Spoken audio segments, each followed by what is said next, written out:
እንዴት ነህ ጓደኛዬ? ምን ነው የደካከመህ ትመስላለህ? ሰላም አይደለህም እንዴ? ምን እባክህ ዛሬ ግብር ለመክፈል ገቢዎች ሄጄ ስንት ሰዓት ተሰልፌ ተራ ሳይደርሰኝ ለነገ ተብሎ ይሄው ተመልሼ መጣሁ። ይሄማ ቀላል ነው። መፍትሄው እኮ ተገኝቷል። ምን አይነት መፍትሄ? ይሄውልህ ብርሃን ባንክ ብርሃን ኢታክስ የተሰኘ አገልግሎት ጀምሯል። ይህ አገልግሎት ከገቢዎች ሚኒስቴር ጋር በመተባበር የሚሰጥ አገልግሎት ስለሆነ የግብርህን የገቢዎች ሰነድ ቁጥር በመያዝ ከዚያ የብርሃን ባንክ ደንበኛ ከሆንክ ከፈለክ በሞባይል ባንክ አገልግሎት አሊያም በብርሃን ኢንተርኔት ባንክ አገልግሎት ግብርህን መክፈል ትችላለህ። የባንኩ ደንበኛ ካልሆንክ ደግሞ ወደ ቀረበ የብርሃን ባንክ ቅርንጫፍ ሄደህ ግብርህን መክፈል ነው። ዋው ይሄማ ትልቅ የመስራች ነው። ቀኔን ነው ያበራኸው።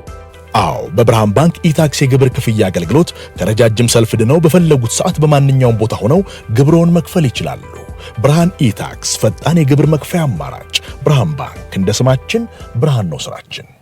ሌላኛውን ደግሞ ጉዳይ እንመልከት። እንግዲህ ዛሬ ወደ እንግሊዝ የሚመጣው ሜሰን ግሪንውድን እናንሳ። ሜሰን ግሪንውድ እንግዲህ በማርሴይ አስደናቂ ጊዜን እያሳለፈ ይገኛል። በጣም ጥሩ ተጫዋች መሆኑን አስቀድመን እናውቅ ነበር በማንቸስተር ዩናይትድ። ነገር ግን እንግዲህ ለሕይወቱ ትልቅ ትራጀዲ በሆነ ጉዳይ ነው እንግዲህ ከማንቸስተር ዩናይትድ የለቀቀውና ይህንን ጉዳይ እንመልከተው። ከዛ ውጭ ግን ላሚን ያማልም እንደዚሁ ወደ እንግሊዝ የሚመጣበት ነው። እናንሳ ይህን ጉዳይ።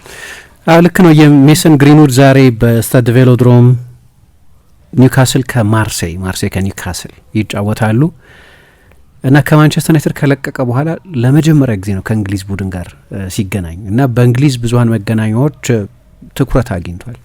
እንደምታውቂው የሜሰን ግሪንውድ ሰብጀክት በእንግሊዝ የተከለከለ ሰብጀክት ነው፣ ወይም ብዙ ሲነገር አትሰሚም። በማርሴይ በጣም አስደናቂ የውድድር ዘመን እያሳለፈ ቢሆንም ምሳሌ ከእንግሊዛውያን ጋዜጠኞች መካከል እንደ ቶም ዊሊያምስ ካሉ ጋዜጠኞች ስለ ማርሴይ ከሰማሽ የምትሰሚው ስለ ሮቤርቶ ዲዘርቢ ቡድን 28 ነጥብ ይዞ ከፓሪስ ሳን ዠርማን ተከትሎ ሁለተኛ ስፍራ ላይ ከተቀመጠው 25 ከገባ በኋላ ባርሴሎናና አንድ እርግጠኛ ያልሆንኩበት ሌላ ቡድን ብቻ ነው ከማርሴይ የበለጠ ጎል ያስቆጠረው። ስለዚህ ስለ ማርሴይ ከተነሳ በአብዛኛው ስለ ሮቤርቶ ዲዘርቢ ነው የሚነሳ፣ ወይም አድሪያን ራቢዮ ስለለቀቀበት ሁኔታ።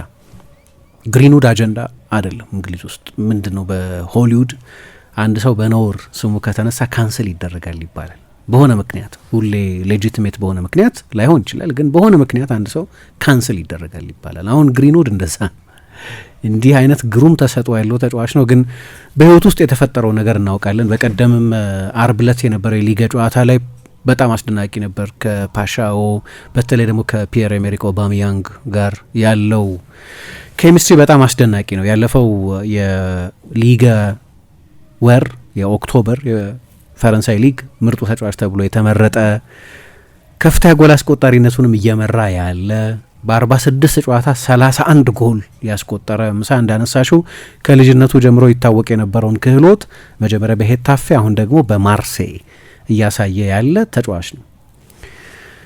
ግን ይሄ ተጫዋች በብዙ ሰው ግምት፣ እንግሊዝ ውስጥ ባሉ ሰዎች ግምት ለእንግሊዝ ብሔራዊ ቡድን ከዚህ በኋላ አይጫወትም። የሚጫወት አይመስልም ጭራሽ እስከ ህይወቱ መጨረሻ ድረስ እንደዛ ይመስላል፣ የተለየ ነገር ካልተፈጠረ በስተቀር። ብዙ ሰው ደግሞ ለፕሪሚየር ሊግ ቡድን አይጫወትም ይላል። ለማንቸስተር ዩናይትድ ተመልሶ አይጫወትም ብቻ አይደለም፣ ወደ ቼልሲ፣ ወደ አርሰናል፣ ወደ ሲቲ፣ ወደ ሌላ የእንግሊዝ ቡድን ሄዶ ይጫወታል የሚልም ግምት የለም። ከዛ ደግሞ ለጃማይካ ብሔራዊ ቡድን እጫወታለሁ አለ ባለፈው፣ ወይም ሊጫወት ይችላል ተባለ። ናቹራላይዝ ተደረገ። እናቱ ጃማይካዊት ማንነት ስላላቸው። ስቲቭ ማክላረን ደግሞ አሰልጣኝ ነበሩ፣ ግን ደግሞ ጃማይካ ያለም ዋንጫ አላለፈችም። እሱም ያንን ኮሚትመንት ከሰጠ በኋላ የጃማይካ ካምፕ ውስጥ ሲጠበቅ በባለፈው የሴፕተምበር ኢንተርናሽናል ብሬክ ጊዜ ይመስለኛል ሳይመጣ ቀር። ለእንግሊዝ እንደማይጫወት በማመን ይመስላል። ግን ኦሊቨር ሆልት የሚባል አንድ ዴይሊ ሜል ጋዜጠኛ ከ10 ቀን በፊት አንድ አርቲክል ስለሱ ጽፎ ነበር። ያልተለመደ ነው፣ ስለሱ ብዙ ዲስከስ ሲደረግ አትሰሚም። እና ኦሊቨር ሆልት ምን ይላል? ኦብሰስድ ነው። አንድ ቀን ለእንግሊዝ ብሔራዊ ቡድን ተመልሼ ይጫወታለሁ ብሎ ያምናል። ምንም እንኳ በቅርብ ጊዜ ባለፈው በማርሴይ ጥሩ እየተጫወተ መሆኑን ተከትሎ አሰልጣኝ ቶማስ ቱኸል አትጠሩትም፣ ለመጥራት ታስባላችሁ ለብሔራዊ ቡድን ተብሎ ሲጠየቁ እያሰብን አይደለም፣ በቅዳችንም ውስጥ የለበትም አሉና የአሁንም የእሳቸው የስልጣን ዘመን ደግሞ ወይም የአሰልጣኝነት ዘመን ደግሞ የመካከለኛ ዘመን ነው። የዓለም ዋንጫን ታሳቢ ያደረገ ቅጥር ነው። እንደምታውቂው 18 ወር ኮንትራት ነው የፈረሙት። እሳቸው በእርግጥ ስለ ኮንትራት ማራዘሚያ ሲናገሩ ነበር ሰሞኑን። ምንግባባ ከሆነ ከዓለም ዋንጫውን በኋላ ብቀጥል የሚል አስተያየት ሰጥተዋል። እና ግን ሹመታቸው የአጭር ጊዜ ኃላፊነት ነው። የ4 ዓመት ኮንትራት፣ የ5 ዓመት ኮንትራት ወይ ኢቭን የ3 ዓመት ኮንትራት አይደለም የፈረሙት፣ የ18 ወር ኮንትራት ነው የፈረሙት። የእንግሊዝ ብሔራዊ ቡድንን ለዓለም ዋንጫ ማብቃትና እዛ ደግሞ የመጨረሻዋን ክር መሻገር እስካሁን ድረስ ፍጻሜዎች፣ ግማሽ ፍጻሜዎች የሚደርስ ቡድን አድርጎታል ጋሬት ሳውዝጌት። አሁን አንድ እርምጃ ወደፊት መውሰድና ከ1966 በኋላ ለመጀመሪያ ጊዜ ብሔራዊ ቡድኑን ከትልቅ ዋንጫ ጋር ማስታረቅ እና በዚህ አጭር ጊዜ ውስጥ ለብሔራዊ ቡድን እንደማይመለስ አረጋግጠዋል። ምንም ጥሩ ፐርፎርም ቢያደርግ የኔ ኮቺንግ ፕላን እቅድ ውስጥ የለበትም የሚል አስተያየት ሰጥተዋል። ምክንያቱ ግልጽ ነው። እንደምታውቂው በፍርድ ቤት ነጻ ነው፣ በፍርድ ፊት ነጻ ሰው ነው፣ በእንግሊዝ ችሎት ነጻ ሰው ነው። ግን ደግሞ የሞራል ዳይሌማ አለ። ብዙ ጊዜ እንደምናነሳው ይሄንን ተጫዋች በተመለከተ በ2022 ጃንዋሪ እስካሁን ድረስ በእንግሊዝ ስለዚህ ተጫዋች ያለውን አስተሳሰብ የወሰኑ ምስሎች እና ድምጾች እና ቪዲዮዎች አሁን ድረስ በሶሻል ሚዲያ ላይ ሰርች ሲደረጉ የሚገኙ ድምጾች ነበሩ። ሃሪየት ሮብሰን የምትባል አሁን የእሱ በይፋዊ የህግ ጋብቻ እንዳላት አላቅም፣ ግን አብረው 2 ልጆች ወልደዋል። እና ያኔ ግን ከ3 ዓመት በፊት ደብድቧት ፊቷ ደም በደም ሆኖ የሚታይ እና አስገድዶ ያለሷ ፍቃድ ጾታዊ ግንኙነት ለመፈጸም ሲሞክር የሚሰማበት እና ነን ኮንሰንሹዋል የሚባለው ወይም ያለ ፍቃድ የሚደረግ ነገር ለማስገደድ ሲሞክር የሚሰማበት ኦዲዮና ቪዲዮ አለ እና በጣም ቺሊንግ ነው። ስለዚህ በመጨረሻ በፍርድ ቤት እነሱ ኪ ዊትነስ ቢሉት ወይም ቁልፍ ምስክር ወይም ሃሪየት ሮብሰን ራሷ እሷ ምስክርነት ብትሰጥ ኖሮ ሌሎቹ ኤቪደንሶች ጠንካራ ኤቪደንሶች ናቸው። ስለዚህ እስር ቤት ስለሚገባ ሰው ነው የምናወራው። አሁን የሰው በፍርድ ውሳኔ ወይም ችሎት ውሳኔ በሚሰጥበት የማስረጃ አቀራረብ ነጻ ሰው ነው። ነገር ግን ይሄ ሰው በእንግሊዝ ፐብሊክ ኦፒኒየን እንግሊዝ ውስጥ ባሉ በሚዲያ ይሁን በምን ከሞራል ጥፋተኝነት ግን ነጻ አይደለም። አሁን ብዙዎቹ ወጥቶም ይቅርታ አልጠየቀም ስላደረገው ነገር ይላሉ። የማርሴይ ደጋፊዎች በጭራሽ እንደዛ አያስብም። ኦሊቨር ሆልት ወደ ማርሴይ ሄዶ ነው ዘገባውን የሰራው እና የሆነ ቦታ ሄድኳል እና የማርሴይ ስቶር ውስጥ መለያዎች የሚሸጡበት ስቶር ውስጥ ምናምን ሰው በሰልፍ የሚገዛው የሜሰን ግሪንውድን መለያ ነው። ለሄታፌ ደጋፊዎችም ጉዳይ አልነበረም ይሄ እና ቆጠርኳል የሆነ ቦታ 20 ትንንሽ ልጆች ከወላጆቻቸው የተገዛላቸውን መለያ ለብሰው አየኋቸው እና 6ቱ ቢያንስ የሜሰን ግሪንውድን 10 ቁጥር መለያ ነው የለበሱት። ስለዚህ ለማርሴይ ሰዎች በቂ ቅጣት አግኝቷል ብለው ነው የሚያምኑት። የታክሲ ሾፌሮችንም አነጋገርኩ ይላል እና ታውቃላችሁ ግን እንደዚህ አይነት ታሪክ ያለው የሬፕ የምን ስም ያለው ተጫዋች ነው እና ለእናንተ ቡድን ስለሚጫወት አያሳፍራችሁም ወይ? እንዲህ አይነት ታሪክ ያለው ሰው ነውና እና አንዱ የታክሲ ሹፌር ግራንድ ዜሮር ነው እና ትልቅ ጥፋት ነው የፈጸመው፣ ግን ለዛ ዋጋ ይከፈልና ሁለተኛ እድል የሚገባው ወጣት ይመስለኛል ብለው ነገሩኝ ይላል ኦሊቨር ሆልት። ስለዚህ በማርሴይ በኩል ምንም እንኳን በእንግሊዝ ያለው የምን ልበለው የህዝብ ብይን ልበለው በችሎት ጥፋተኛ የሚያስብል በቂ ማስረጃ ስላልነበር ነጻ ሰው ነው። በሰው ውስጥ ግን ካንስል ተደርጓል፣ በሚዲያ ካንስል ተደርጓል፣ በእንግሊዝ ብሔራዊ ቡድን ካንስል ተደርጓል። አንድ ጊዜ ብቻ ነው የተጫወተው። ስለዚህ ስሙ እነሱ እንደሚሉት ቢዮንድ ሪፔር ነው፣ እንዳይጠገን ሆኖ ነው የተሰበረው። ስለዚህ እንግሊዝ እንዲህ አይነት ተጫዋች እንዲወክላት አትፈልግም። እንግሊዛዊ ነው፣ እንግሊዝ ውስጥ ነው የተወለደው። ለእንግሊዝ ብሔራዊ ቡድን አንድ ጊዜ ተጫውቷል። በእንግሊዝ የዕድሜ እርከን ቡድኖች ሁሉ ተጫውቷል። በማንቸስተር ዩናይትድ ታሪክ ክርስቲያኖ ሮናልዶ አላደረገውም፣ ወይን ሩኒ አላደረገውም፣ ማርከስ ራሽፎርድ አላደረገውም፣ ጆርጅ ቤስት ማንም በቲኔጀርነት እድሜ ከ19 ዓመት በታች የእሱን ያህል ብዙ ጎል ያስቆጠረ ተጫዋች የለም። ልዩ ተሰጥኦ ነው። በመጀመሪያው ለጎነ ሶልሻር የውድድር ዘመን ሁሌ የማይሰለፍ ተጫዋች ሆኖ 17 ጎል ያስቆጠረ ነው እና በቅርብ ዓመታት የማንቸስተር ዩናይትድ አካዳሚ እንደሱ አይነት አስደናቂ ተጫዋች አውጥቶ አያቅም ይባላል በታለንት ብቻ። ግን እንግሊዝ ውስጥ ያለው ኦፒኒየን በፍርድ ፊት ነጻ ሰው ቢባልም ከፍርድ ቤት ነጻ የሆነባቸው ምክንያቶች ግን የሰውን ኦፒኒየን የሚያስቀይሩ አልሆኑ። እነዛ ኦዲዮዎች፣ እነዛ ምስሎች፣ እነዛ ድምጾች አሁንም በሰው ሕሊና ውስጥ ቦታ አላቸው። አሁን ወደ እንግሊዝ አይደለም የሚመለሰው። ወደ እንግሊዝ ቢሆን ወደ ሴንት ጄምስስ ፓርክ ለምሳሌ ቢሆን ዛሬ በቬሎድሮም በዛው በማርሴይ ከተማ የሚደረግ ጨዋታ ስለሆነ እንጂ በእንግሊዝ ቢሆን የደጋፊውን ጩኸት መገመት ትችላለች፣ ምን አይነት ድምጽ ሊኖር እንደሚችል መገመት ትችላለች። ግን እዛ ሁኔታ ውስጥ አይደለም ያለው። የዛሬውን ጨዋታ ስፔሻል የሚያደርገው ለመጀመሪያ ጊዜ ነው ግን ከእንግሊዝ ጋር እንደገና ሪኮኔክት የሚያደርገው እና ይላል 20 የማርሴይ ደጋፊዎች ልባቸውን ከፍተው ተቀብለውታል። ግን ነገሩ ማንቸስተር ዩናይትድ መጀመሪያ አካባቢ በልዝብ ለመያዝ ነበር የሞከረው። ማንቸስተር ዩናይትድ በነገራችን ላይ በፍርድ ፊት ነጻ ከሆነ በኋላ መጀመሪያውኑ ይሄንን እነዛ ቪዲዮዎችና ምስሎች ሶሻል ሚዲያ ላይ ሪሰርፌስ ሲያደርጉ ራሷ የቀድሞ ያን የነበረችው ፍቅረኛ አሁን እንደ ባለቤቱ እሷ ነች ሶሻል ሚዲያ ላይ ፖስት ያደረገቻቸው። ክስም ቻርጅ ያደረገችው እሷ ነች መጀመሪያ። ከዛ በኋላ ግን ክስ አንስታለች እና አብረው ነው ያሉት። ኦሊቨር ሆልት ምን ይላል? በህግ ምክንያት ለሌላ የፈረንሳይ ሚዲያ ዩሮስፖርት ኤፋር ለሚባል ለዛ ሲናገር ነው የተናገረው። ይሄን ጁሌ ሎረንስ የሚባል የስፔንም የሚጽፍ የቢቢሲ ፖድካስቶች ላይ ብዙ ፖድካስቶች ላይ የሚቀርብ ከጋብ ማርኮቲ ጋር አብሮ የፖድካስት ያለው እሱ ደግሞ ምን ይላል? ጋብ ኤንድ ጁል የሚል ፖድካስት አለው።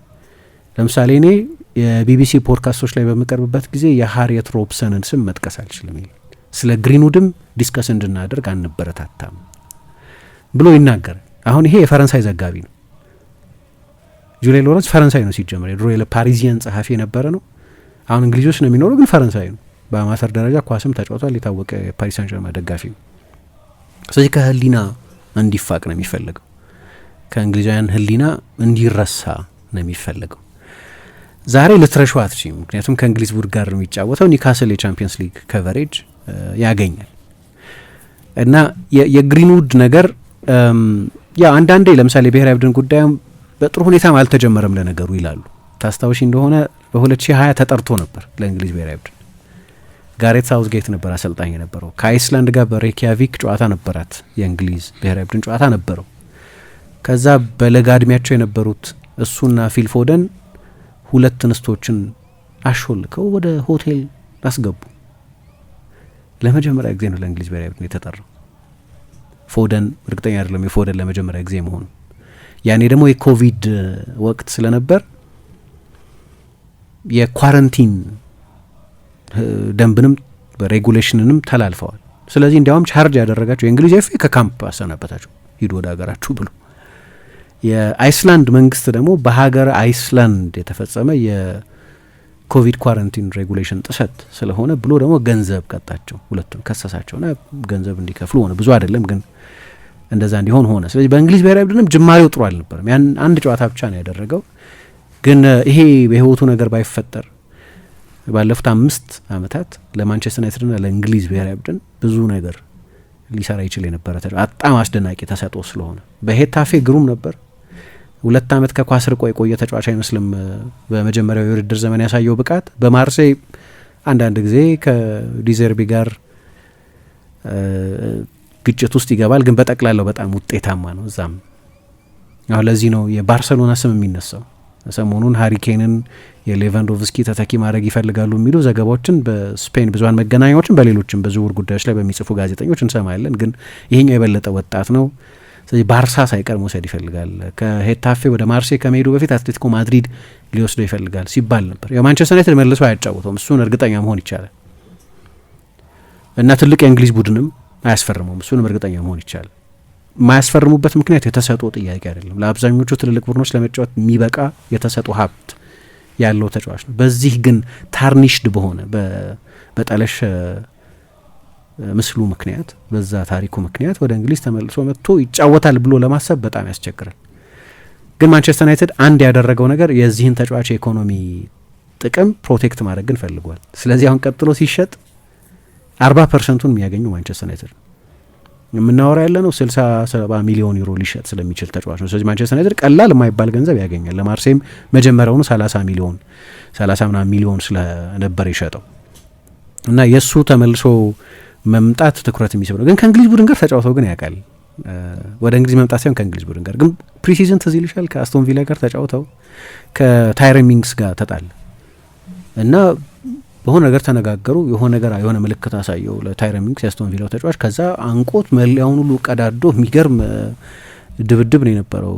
ሚንግስ በስንት ገላጋይ ነው መለያውን ያስለቅቁት ከሜሰን ግሪንውድ አንገት ላይ እዛው እንትን ሊያደርገው እና ምክንያቱም እንደሆነ አላውቅም። የፕሪሲዝን ግጭት አይመስልም ግጭታቸው በጣም መራር ነበር። በተለይ የሚንግስ ሁኔታ ግን እንደ ክህሎት ያው 10 የሊጋ ጎሎች አስቆጥሯል። 30 በቀደም እንደውም በአንድ ጨዋታ 4 ጎል አስቆጠረ እና ከጆን ፒየር ፐፓ በኋላ የመጀመሪያ ተጫዋች ነው በፈረንሳይ ለማርሴይ የተጫወተ ከ1991 በኋላ በአንድ ጨዋታ 5 ጎል ያስቆጠረ ተጫዋች በመሆን ማለት ነው። ግን እስካሁን ድረስ ለእንግሊዝ ብሔራዊ ቡድን የመጫወት ኦብሴሽን አለው። የጃማይካን ጥያቄ ውድቅ ያደረገው ለዚህ ነው። የእናቱ ሀገር ቢሆንም ግን ለእንግሊዝ መጫወት እችላለሁ ብሎ ያምናል። በእንግሊዝም መጫወት እችላለሁ ብሎ ያምናል። እንዴት እንደሚሆን አላውቅም፣ ግን ከእንግሊዝ ቡድን ጋር ግን ይጫወታል ዛሬ። አዎ አድማቻችን ለዛሬ ነበረን ቆይታ ይሄንን ይመስል ነበር። ሌሎች ፕሮግራሞች ከአራዳ ኤፍኤም 95.1 ወደ እናንተ መልሳቸውን ይቀጥላሉ። መልካም ጊዜ ይሆንላችሁ። እንዴት ነህ ጓደኛዬ? ምን ነው የደካከመ ትመስላለህ። ሰላም አይደለህም እንዴ? ምን እባክህ ዛሬ ግብር ለመክፈል ገቢዎች ሄጄ ስንት ሰዓት ተሰልፌ ተራ ሳይደርሰኝ ለነገ ተብሎ ይኸው ተመልሼ መጣሁ። ይሄማ ቀላል ነው። መፍትሄው እኮ ተገኝቷል። ምን አይነት መፍትሄ? ይኸውልህ ብርሃን ባንክ ብርሃን ኢታክስ የተሰኘ አገልግሎት ጀምሯል። ይህ አገልግሎት ከገቢዎች ሚኒስቴር ጋር በመተባበር የሚሰጥ አገልግሎት ስለሆነ የግብርህን የገቢዎች ሰነድ ቁጥር በመያዝ ከዚያ የብርሃን ባንክ ደንበኛ ከሆንክ ከፈለግ በሞባይል ባንክ አገልግሎት አሊያም በብርሃን ኢንተርኔት ባንክ አገልግሎት ግብርህን መክፈል ትችላለህ። የባንኩ ደንበኛ ካልሆንክ ደግሞ ወደ ቀረበ የብርሃን ባንክ ቅርንጫፍ ሄደህ ግብርህን መክፈል ነው። ዋው! ይሄማ ትልቅ የምስራች ነው። ቀኔን ነው ያበራኸው። አዎ በብርሃን ባንክ ኢታክስ የግብር ክፍያ አገልግሎት ከረጃጅም ሰልፍ ድነው በፈለጉት ሰዓት በማንኛውም ቦታ ሆነው ግብርዎን መክፈል ይችላሉ። ብርሃን ኢታክስ ፈጣን የግብር መክፈያ አማራጭ። ብርሃን ባንክ እንደ ስማችን ብርሃን ነው ስራችን።